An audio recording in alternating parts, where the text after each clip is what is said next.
Women share a gift and curse, caretakers of the universe, holding the key to survival in her purse, only to be snatched by the same generation she helped nurse. From birth, perverse oppressors ravage her goodness and curse her name, urging her to believe she's worth less than dirt. But as always, she picks herself up off the street, fixes her skirt, and keeps walking, convincing herself that things could have always been worse. As habitually as the affirmation she has to constantly rehearse in order to keep herself out of a hearse, she continues to endure a struggle for which she may never be reimbursed. Let's acknowledge the fact that this world would be a disaster without her. But first, give me a moment of your time to discuss a woman's worth. Are we no more than a sum of our parts? A legacy of broken promises marked by broken hearts? What makes us us? Here's a fact. A mastectomized cancer survivor can be just as much of a woman as one with double D cups. It's true, even if they were paid for with thousands of bucks. You see, we're more than butts and bra cups, objects of your lusts.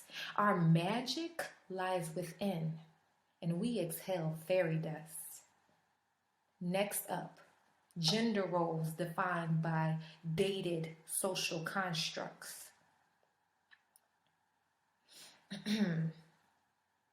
Give me a moment to tidy up. This place could use a woman's touch. The roast is in the oven. What else can I whip up? Oh, now I need to freshen up. My makeup is messed up. And to top it off, I broke a nail and need a hair touch up. What? With these kinds of expectations, how do women still exist? We have to cook and clean and mother and stay beautiful and fit. But the truth is, we can do all that and more if we so choose. We wield the power to move mountains while wearing high-heeled shoes. We've got wisdom, strength, and beauty, and hold talent beyond measure. We're wonderfully resourceful, ingenious, and clever, determined enough to achieve anything in life we so desire. We never take no for an answer. It's just not the way we're wired. Despite the double standards, we have always been supreme. But too engrossed with proving that we're all on the same team, the human race divided brings the creator agony. We're both important to the labor force, community, and family. We're your equals in this world, not a minority. All we want is a fair chance and to be fully heard and seen. Please don't say we are inferior to prove your authority. Our capabilities should not cause you any insecurity. If anything, it means that together we can be a dynamic alliance of beauty, a vision of reciprocity. If it's a man's world without women, it's a wasteland. Even God knew that man ultimately needed a helping hand. It's time we set things straight. There's no need to discriminate. We've always had the ability to carry our own weight. So, meet me on the court. Bring your A game and D up. My jumper is a monster. I hope you can keep up. Come meet me in the courtroom where I litigate my case or give my judgment after hearing counselors debate. In the boardroom, witness as I run my business with grace, or watch me lead my unit into battle in Kuwait. You can find me in hospital rooms as I take care of my patients, perform extensive surgery, and spend hours on dictation. Or in DC discussing international relations, electricians and plumbers. We're in every vocation. Come view my latest fashions on a catwalk in Milan. Watch me fight crime and fire with bravery and brawn. I can steer my own ship and pilot my own plane. I drive my own bus and conduct my own train. And just in case any of you out there have ever wondered, I drive well enough to win the Daytona 500. We're inventors, educators, savvy decision makers, movers, shakers, Hall of Famers, Olympic record breakers. We're not handed opportunities because of our looks. We work hard, do our homework, and read plenty of books. We fought stereotypes with kitchen knives and spent our lives as loving wives. We do it all with ease because women are versatile. Our smiles hide our burdens behind confidence and style. With humility, we veil our cunning, craft, and ingenuity, while deep inside abounds never-ending capabilities. You never imagine by looking at us the extent of our dexterity. We've always been the secret of all the world's prosperity. We bring light to the darkness, provide warmth in the cold. We're the voice of reason among madness, ego, and bravado. With a touch so soft, you'd never know we were so tough. And with words so sweet, people forget they mean so much. We hold life in our wombs and wear valor as perfume, and we help the budding seeds of this world reach full bloom. We're leaders of tomorrow, preservation of the past, faithful and gentle with strength of mind and sass. We're tomboys and beauty queens and everything in between. We play sports, we play instruments, and dominate the silver screen. We write books that inspire, provide role models to admire, and encourage others to chase their dreams and desires. We love with gentle hearts, heal wounds with tender tears, produce works of art, lend strangers listening ears. We sacrifice for those we love and fight for what we believe. We're vessels of joy and promises of hope. We've stored wonders up our sleeves. The greatest pain of women isn't the pain felt in childbirth. The greatest pain of women is felt when you forget our worth.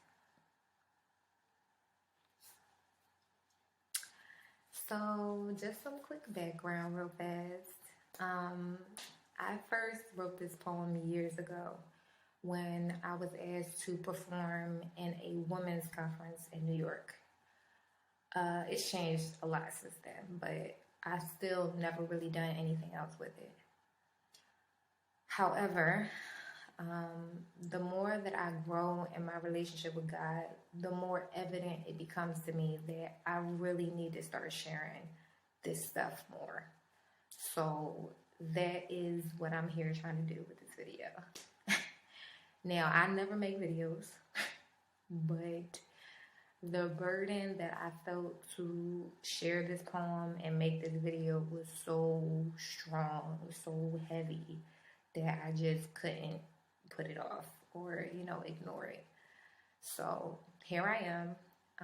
That's why I created this video.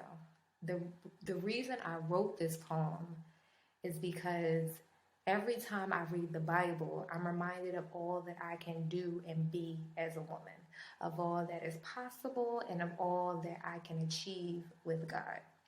There are no boundaries as to what God can do, so there are no boundaries as to what God can do through me. And I truly believe that. Yet, for a lot of my life, I've heard people try to use the Bible to place limitations on women as some form of reminder of women can't be and shouldn't attempt to do. And I'm just like, how can we be reading the same book? The Bible is full of historical events, which means that, yes, it was written in the context of the time in which those events occurred. But God never intended for his people, let alone his church, to put a cap on what women can and are allowed to do.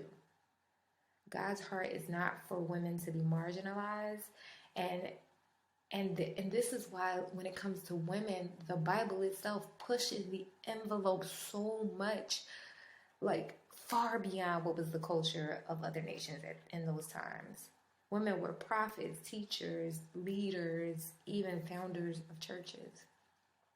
In Israel, God provided women, children, and foreigners with protections and rights that were unheard of by other societies at that time.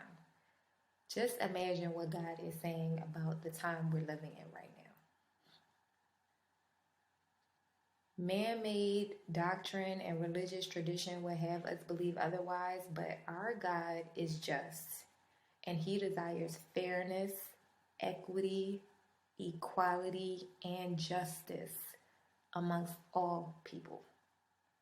God's words don't limit women and tell them what they can't do. They liberate us and remind us of all that we are capable of as daughters of the Most High God. Woman's primary purpose is not to be a wife, mother, or helpmate to her husband. Marriage is just as much a woman's purpose as it is a man's. Marriage is not the supreme relationship. Our relationship with God is what gives us our identity and makes us whole and complete, not our relationship with another human being. Woman is not man's subordinate. She is an equal partner. She is not inferior in creation or in function.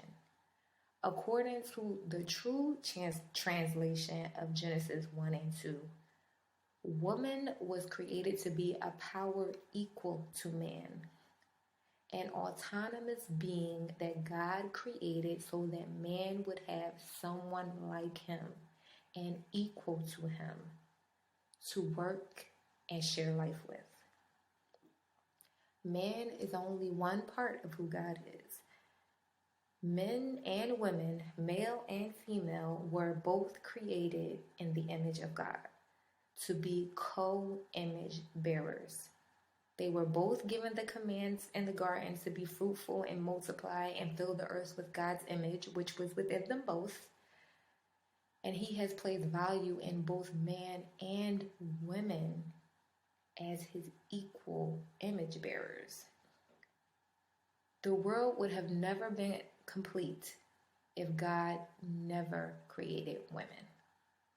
He did not create woman simply to help man. Women do bear and raise children, but that is not their purpose in life. Their purpose is the same as man, to co-labor with God to transform the earth into heaven. Both are equally important. The world needs woman just as much as man. And woman is complete all by herself. She is independently whole. She is independently valuable. Man does not give her purpose. Man does not give her life purpose. God does. And God loves woman just as much as man. And they are equally important to Him. He designed us to be different from one another, but equal. He gave us guidelines as to how the two should coexist and work together, not because of any inferiority, but based on the strengths and weaknesses He knew were within each.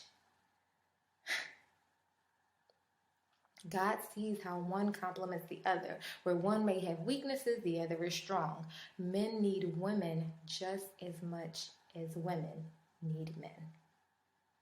So this is my message to women today.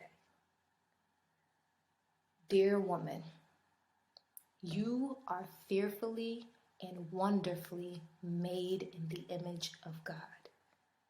And there is no cap on what you can achieve.